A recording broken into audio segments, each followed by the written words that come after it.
ఎప్పుడా అని ఎదురు చూస్తున్నాం. ఏమంటివి ఎంత మాట! ఆచార్య దేవ, విశ్వవిఖ్యాత నట సార్వభౌమ ఎన్టీఆర్ గారి అమోఘమైన అద్భుతమైనటువంటి ప్రపంచమంతా పేరు ప్రఖ్యాతులు సంపాదించినటువంటి ఒక దుర్యోధనుడి పాత్రను ఇప్పుడు మనమంతా వీక్షించబోతున్నాం. వారే రెడీగా ఉన్నారు, సిద్ధంగా ఉన్నారు. శాసనసభ ఉపసభాపతి, ఆర్ఆర్ఆర్ గా ప్రసిద్ధి చెందిన శ్రీ కె రఘురామకృష్ణన్ రాజు గారి దుర్యోధన ఏకపాత్రాభినయం. ఒక్కసారి మనం ముందుగానే కర్తాళ ధ్వనులు అందిద్దామా సార్, ప్లీజ్.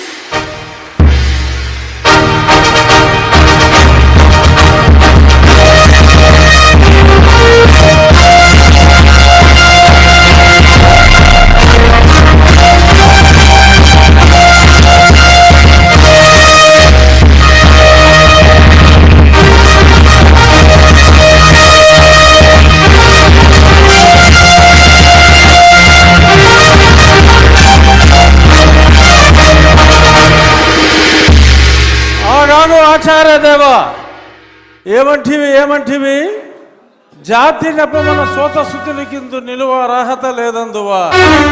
ఎంత మాట! ఇది క్షాత్ర పరీక్షయే గాని క్షత్రియ పరీక్ష కాదే. కాకూడదు, ఇది కుల పరీక్షయే అందువా. నీ తండ్రి భరద్వాజుని సంభవం ఎట్టిది.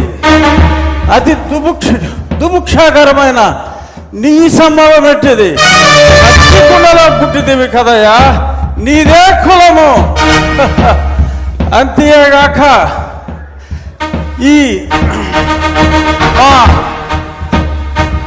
కుల గురువైన వశిష్ఠుడు దేవకీ వేషయకు వరసి పుత్రుడు కాడా?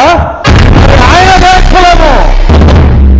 ఆయన పంచమజాతి కన్యకు అరుంధతి యందు శక్తిని, ఆ శక్తి చండాగణ యందు పరాశరుని, ఆ పరాశరుని పల్లె పలుచైన మత్స్యగంధి యందు మా తాత వ్యాసుని, ఆ వ్యాసుడు విధవరాండ్లైన మా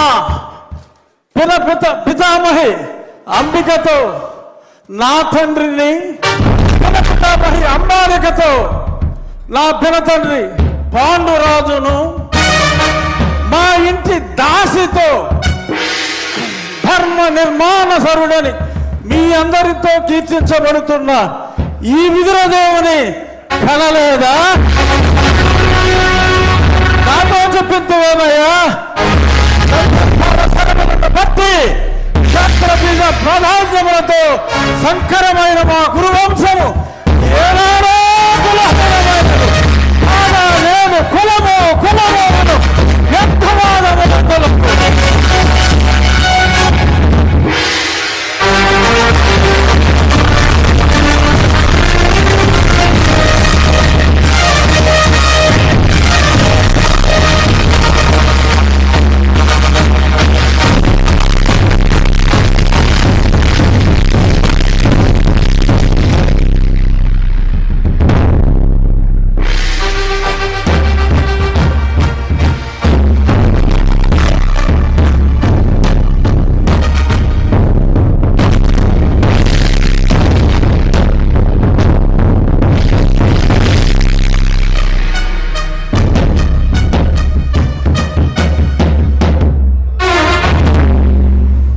తెలుగుదనాన్ని అద్భుతమైనటువంటి డైలాగుల్లో దుర్యోధనుడి పాత్రలో ఏకపాత్రాభినయం చేసినటువంటి మన శాసనసభ ఉపసభాపతి ఆర్ఆర్ఆర్ శ్రీ కె రఘురామకృష్ణన్ రాజు గారికి ఒక్కసారి గట్టిగా కర్తాళ ధ్వనులు అందిద్దాం. అభినందనలు సార్.